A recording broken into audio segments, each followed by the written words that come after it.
أما بعد فأعوذ بالله من الشيطان الرجيم بسم الله الرحمن الرحيم ولو أنهم إذ ظلموا أنفسهم جاءوك فاستغفروا الله واستغفر لهم الرسول لوجدوا الله توابا رحيما صدق الله العظيم إن الله وملائكته يصلون على النبي يا أيها الذين آمنوا صلوا عليه وسلموا تسليما الصلاة والسلام عليك يا سيدي يا رسول الله وعلى آلك وأصحابك يا سيدي يا حبيب الله الصلاة والسلام عليك يا سيدي يا رسول الله وعلى آلك وأصحابك يا سيدي يا شفيع المذنبين الصلاة والسلام عليك يا سيدي يا رسول الله وعلى آلك وأصحابك يا سيدي يا رحمة للعالمين الله رب محمد صلى عليه وسلم نحن عباد محمد صلى عليه وسلم الصلاة والسلام عليك يا رسول الله الصلاة والسلام عليك يا حبيب الله. سب سے پہلے آپ سب حضرات کو مدینہ شریف حاضری کی بہت بہت مبارک ہو. مدینہ شریف کی زیارات کے لیے ہم نکل رہے ہیں. اللہ پاک کی بارگاہ میں دعا ہے کہ ان زیارات کو ہمارے لیے ایمان کی تازگی کا سبب بنائے. مدینہ شریف ایسی بستی ہے جہاں دن رات اللہ تعالیٰ کی رحمتوں کا برکتوں کا نزول ہوتا ہے اور یہاں ایک نیکی کا ثواب 50,000 نیکی کے برابر ہے. اور جو شان اور عظمت اور فضیلت شہر مدینہ پاک کو حاصل ہے پورے ورلڈ میں کسی اور کو نہیں ہے. یہاں ایک نیکی کا ثواب 50,000 نیکی کے برابر ہے اور ایک روایت کے مطابق علماء لکھتے ہیں 2.5 لاکھ کے برابر ہے. وہ اس لیے کہ مکہ پاک میں ایک نیکی کا ثواب 50,000 نہیں 1 لاکھ کے برابر ہے مکہ پاک میں. اور نبی پاک علیہ السلام نے اس طرح دعا کی کہ یا اللہ تیرے پیارے نبی حضرت ابراہیم خلیل اللہ علیہ السلام نے حرم کعبہ کو حرم بنایا ہے. میں تیرا حبیب ہوں, میں مدینے کو حرم بنا رہا ہوں. یا اللہ مکہ سے دگنی برکتیں مدینے کو عطا فرما. تو بلا شبہ حضور کی دعا مقبول ہے. علماء لکھتے ہیں اگر وہاں 1 لاکھ ہے تو یہاں 2 لاکھ ہوئی اس وجہ سے. اور 50 کی علیحدہ حدیث موجود ہے. بے شمار اس کے مناقب ہیں, فضائل ہیں. یہاں تک کہ حضور نبی کریم علیہ السلام فرماتے ہیں کہ جو بندہ مدینہ شریف آئے اور یہاں پر پہنچنے والی تکلیف پر صبر کرے میں اس کی شفاعت کروں گا. صحیح الاسناد حدیث میں ہے کہ یہاں 70,000 فرشتے صبح آتے ہیں سلامی پیش کرنے کے لیے, 70,000 فرشتے شام کو آتے ہیں. اور جو فرشتہ ایک بار آ جاتا ہے نا دوبارہ قیامت تک اس کی باری نہیں آتی. میں اور آپ کتنے خوش نصیب ہیں کہ ایک دن میں کئی بار حاضری کا موقع مل جاتا ہے. بعد میں ادھر سے شروع کرتا ہوں. یہ مسجد نظر آ رہی ہے چھوٹی سی, جی. اس کے لیے ہم یہاں آئے ہیں آپ کو دکھانے کا. یہ مسجد درہ ہے, یہ تاریخی مسجد ہے. نبی کریم علیہ السلام جب احد شریف کی جنگ کے لیے گئے ہیں نا تو یہ جو روڈ گزر کے جا رہا ہے نا سیدھا یہاں سے ہی گزر کے گئے ہیں آپ.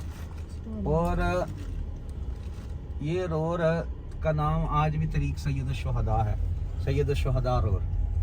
یہ اندر سے بڑی پیاری بنی ہوئی ہے پرانے سٹائل میں. مسجد درہ بھی اس کا نام ہے, مسجد شیخین بھی اس کو کہتے ہیں. تو جاتے ہوئے نا راستے واپس احد کی جنگ کے لیے یہاں آپ نے عصر مغرب اور عشاء پڑھی تھی اور رات بھی یہاں ہی گزاری تھی. جنگی جو لباس ہوتا ہے نا وہ زیب تن یہاں سے کیا جس کو ذرا کہتے ہیں. تو تاریخی مسجد ہے یہ بھی. 12 قیامت تک اس کی باری نہیں آتی. میں اور آپ گرچہ گناہگار ہیں لیکن اللہ کا فضل ہے کہ ایک دن میں کئی بار حاضری کا موقع مل جاتا ہے. اور یہی نہیں ہوتا, وہاں سے خوشخبری بھی ملتی ہے. حضور فرماتے ہیں من زار قبری وجبت لہ شفاعتی, کہ جس نے میری قبر اطہر کی زیارت کی اس پر میری شفاعت واجب ہے. یعنی شفاعت کا پروانہ وہاں سے مل جاتا ہے. بہت بڑی سعادت ہے. اور یہاں کے آداب بھی بہت زیادہ ہیں، اگرچہ فضیلتیں بھی بڑی ہیں تو آداب بھی بڑے ہیں۔ یہاں نبی پاک علیہ الصلوۃ والسلام کی بارگاہ مقدس میں علماء نے سانس اونچا لینا بھی بے ادبی تصور لکھا ہے۔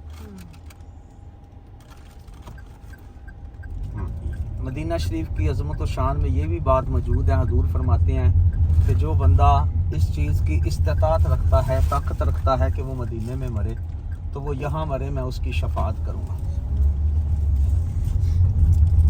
ایک حدیث پاک میں حضور نبی پاک علیہ الصلوۃ والسلام نے ارشاد فرمایا کہ حرمین یعنی مکہ مکرمہ اور مدینہ منورہ، ان دونوں حرمین میں فرشتے پہرا دیتے ہیں، نہ تو یہاں دجال داخل ہو سکتا ہے اور نہ طاعون بیماری آ سکتی ہے۔ ایک حدیث پاک میں نے پڑھا کہ حضور جانا صلی اللہ علیہ وسلم نے ارشاد فرمایا، آپ جب بھی کبھی، یہ فعلی حدیث ہے کہ جب بھی کبھی آپ مدینہ شریف سے باہر تشریف لے جایا کرتے اور واپسی کا ارادہ ہوتا تو آپ کو مدینہ شریف کی دیواروں پر آپ کی نظر پڑتی تو اپنی سواری کو اور زیادہ تیز فرما دیا کرتے۔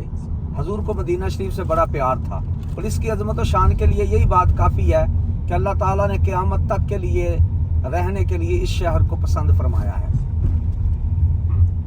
نبی پاک کے رہنے کے لیے قیامت تک کے لیے شہر کو پسند فرمایا، یہی اس کی شان کے لیے کافی ہے۔ یہ جو مسجد ہے یہ بھی تاریخی مسجد ہے، جس روڈ سے ہم کھڑے ہیں نا، اس روڈ کا نام بھی طریق سید الشہداء ہے، بتایا نا۔ تو حضور بھی جب جاتے تھے نا احد کی جنگ کے لیے، جب گئے ہیں یا بعد میں بھی جاتے تھے احد کے مقام پہ، اسی روڈ سے گزر کے جاتے تھے، اسی رستے سے۔ بعد میں یہ روڈ کا نام بھی سید الشہداء رکھا ہے۔ اور سید الشہداء لقب حضرت سیدنا میرے حمزہ کا ہے، اور اس کا مطلب یہ ہے کہ شہیدوں کے سردار۔ سید الشہداء کا معنی کیا ہے؟ شہیدوں کے سردار۔ تو یہاں احد کے ہم مین جا رہے ہیں، آپ نے میرا خیال کل بھی دی حاضری، لیکن وہاں ایک دو زیارت ہے نایاب اس کے قریبی، وہ کرنی ہے، وہاں بھی سلام پیش کرنا ہے۔ اور یہ جو مسجد ہے نا، یہاں یہ بورڈ پہ لکھا ہوا تھا، تھوڑا سا مدم مدم نظر آ رہا ہے، اب دھوپ کی وجہ سے نا مٹ گیا، یہ بورڈ سے لکھا ہوا ہے ہوا مسجد بنی حارثہ جلس فی موضعہ الرسول صلی اللہ علیہ وسلم للاستراحة من التعب الذي حصل له من طول الطریق حین رجوعه من غزوة احد۔ اس کا معنی یہ ہے کہ اس مسجد کا نام بنی حارثہ ہے، اور یہ نبی کریم علیہ السلام غزوہ احد سے واپسی پر راستے کے لمبا ہونے کی وجہ سے اس جگہ پر آرام فرمایا کرتے تھے، اس لیے اس کو مسجد مستراحہ بھی کہتے ہیں۔ یہ عورتوں کے لیے باندھی ہوتی ہے، یہ ابھی نماز کے ٹائم کھلتی ہے، آج ظہر کا میرا حال وقت ہے اس لیے کھلی ہوئی ہے، ورنہ یہ بند ہوتی ہے نماز کے بعد۔ اس کا نام مسجد مستراحہ بھی ہے اور مسجد بنی حارثہ بھی۔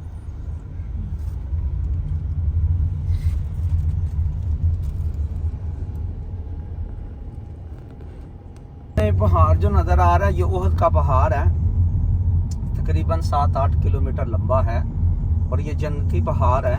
اس کے بارے میں صحیح الاسناد بخاری مسلم میں حدیث موجود ہے کہ حضور جانا صلی اللہ تعالیٰ علیہ وآلہ وسلم ایک دفعہ کسی غزوہ سے واپسی آ رہے تھے، تو مدینہ شریف کی طرف اشارہ کر کے آپ نے فرمایا ہذہ طابۃ، کہ مدینہ طابہ ہے، وہذا احد جبل، اور یہ احد پہاڑ ہے، یحبنا ونحبہ، کہ یہ ہم سے پیار کرتا ہے اور ہم اس سے پیار کرتے ہیں۔ یہ جنتی پہاڑ ہے، جنت کی کیاریوں میں سے ایک کیاری ہے، اسی کے دامن میں اسلام کی دوسری بڑی جنگ ہوئی، اور یہی وہ پہاڑ ہے جس کے بارے میں ایک اور حدیث موجود ہے کہ ایک دفعہ نبی پاک علیہ الصلوۃ والسلام اس پہاڑ کے اوپر چڑھے تھے، آپ کے ساتھ حضرت ابوبکر صدیق تھے، حضرت عمر فاروق اعظم تھے، حضرت سیدنا عثمان غنی رضی اللہ تعالی عنہ تھے۔ تو یہ پہاڑ کانپنے لگا، ہلنے لگا، اور شاپ کی زبان میں کہتے ہیں وجد میں آ گیا، تو نبی کریم علیہ السلام نے اپنے پاؤں مبارک کی ایری اس پہ ماری اور اس سے کہا رک جا، تجھے نہیں پتا تیرے اوپر ایک نبی، ایک صدیق اور 2 شہید کھڑے ہیں؟ تو یہ رک گیا۔ اس پر علماء نے کلام کیا اس حدیث پاک پہ کہ حضور کے علم کو بندہ اپنی عقل سے نہیں توڑ سکتا، کہ اللہ تعالیٰ نے اتنے علوم سے نوازا ہے کہ بندے کی عقل سے وراء الورا ہے۔ بظاہر دیکھا جائے اگر ظاہری طور پہ تو یہ تو حضور کو پتا تھا میں نبی ہوں، اور یہ بھی پتا تھا حضرت ابوبکر صدیق ہے، کیونکہ ان کا لقب صدیقہ آسمانوں سے آ چکا تھا معراج کے وقت۔ لیکن حضرت عمر اور حضرت عثمان غنی رضی اللہ تعالیٰ عنہما دونوں ہستیاں حضور کے دنیا کے پردہ فرمانے کے بعد دنیا سے گئی ہیں اور دونوں کی موت شہادت کی آئی ہے، اور حضور نے پہلے ہی فرما دیا کہ 2 شہید کھڑے ہیں۔ اور اس جنگ میں 70 صحابہ کرام شہید ہوئے تھے۔ ان سب شہیدوں میں سے افضل نبی پاک علیہ السلام کے چچا جان جناب سیدنا میر حمزہ رضی اللہ تعالیٰ عنہ ہیں، اور آپ نبی پاک کے سگے چچا بھی ہیں، انکل بھی ہیں، اور رضائی بھائی بھی ہیں۔ رضائی کہتے ہیں جس کو ایک ماں کا جو دودھ پیا ہو۔ ایک روایت کے مطابق 6 ماہ اور ایک کے مطابق 2 سال نبی پاک علیہ السلام سے عمر سے بڑے تھے۔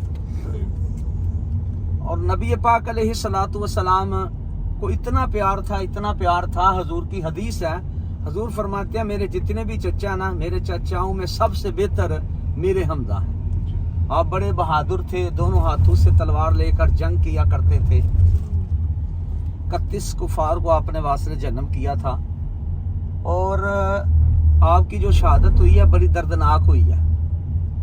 جب آپ شہید ہوئے تو آپ کی ناک کاٹی گئی، کان کاٹے گئے، پھر آپ کا کلیجہ نکالا گیا، اس کا ہار بنایا گیا، اور آپ کی پھپھو جان نبی کریم علیہ السلام کی پھپھو جان رو رہی تھی، تو حضور نے یہ کہہ کر تسلی دی کہ پھپھو جان چپ کریں، میں دیکھ رہا ہوں میرے چچا کا نام آسمانوں میں اسد اللہ لکھا ہوا ہے، وہ اسد الرسول لکھا ہوا ہے کہ یہ اللہ کے بھی شیر ہیں، اللہ کے رسول کے بھی شیر ہیں۔ بہت بڑی ہستی ہیں سیدنا میرے حمزہ۔ ابھی ان کی بارگاہ میں سلام پیش کر رہا نا،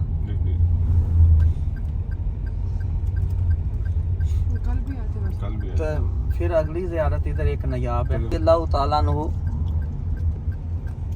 بہت بڑی ہستی ہیں، بہت بڑی۔ اور یہاں ایک روایت کے مطابق نبی پاک علیہ السلام نے 70 مرتبہ آپ کا جنازہ پڑھایا ہے۔ اور علماء یہ لکھتے ہیں قرآن پاک کی آیت کے تحت، کیونکہ قرآن پاک میں ہے کہ شہداء جو اللہ کی راہ میں قتل کیے جائیں نا، تو رب کہتا ہے انہیں مردہ گمان بھی نہیں کرنا، بھی سوچنا بھی نہیں دل میں کہ وہ مردہ ہیں، بلکہ وہ زندہ ہیں۔ اور ایک جگہ فرمایا کہ انہیں مردہ گمان نہ کرو، انہیں رزق بھی دیا جاتا ہے۔ ہم ان کی زندگی کو سمجھ نہیں سکتے نا، وہ عالم برزخ میں ہیں، ہم عالم دنیا میں ہیں، ایک جہان ہی علیحدہ ہے۔ تو شہداء جو ہے وہ اللہ کے نزدیک، اللہ کے ہاں وہ زندہ ہوتے ہیں، ان کو رزق بھی رب تعالیٰ کہتا ہے وہ دیا جاتا ہے۔ تو علماء نے لکھا ہے کہ جو شہداء احد کو 3 مرتبہ سلام پیش کرتا ہے نا، تو یہ قیامت تک اس کا اور اس کے والد کا نام لے کر جواب دیتے رہتے ہیں۔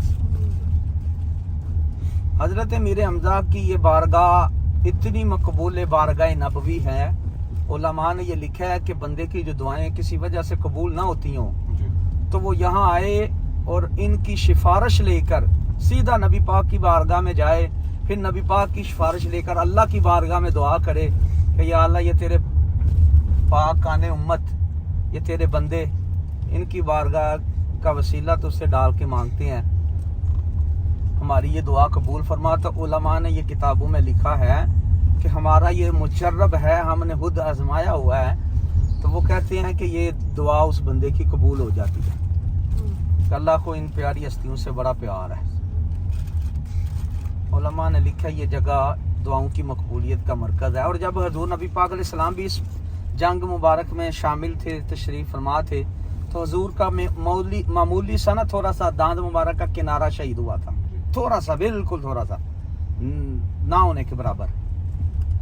تو حضور کو پھر اس طرف پیچھے لا لیا گیا تھا، یہ جو جہاں اوپر لگا ہوا ہے نا یہ لوہے کا جنگ، یہاں حضور نے نماز پڑھی تھی، یہاں یہ جا رہے ہیں نا، آپ بھی اتر کے جائیں، یہ غار تاقیہ ہے، رش نہیں، ابھی فوراً رش شاید ہو جائے گا، تو اندر نا تھوڑا سا آگے، وہ اس کے آگے تھا، اس کو بھی نہیں صحیح پتا، وہ جہاں بھی جا رہا ہے، غار تاقیہ ہے اس غار کا نام۔ اور یہاں نبی پاک علیہ السلام نے نا پیچھے آگے تھے، جنگ تھی نا، ایک دم حملہ ہوا تو صحابہ پیچھے لے آئے تھے، تو حضور نے ایسے تھوڑی دیر آرام کرنا چاہا، زخم تھا تو وہ پتھر اتنا نرم ہو گیا کہ آپ کے سر مبارک کا اور ہاتھ مبارک جہاں رکھا تھا وہاں نشان ہے، اور اتنی خوشبو آتی ہے کہ کیا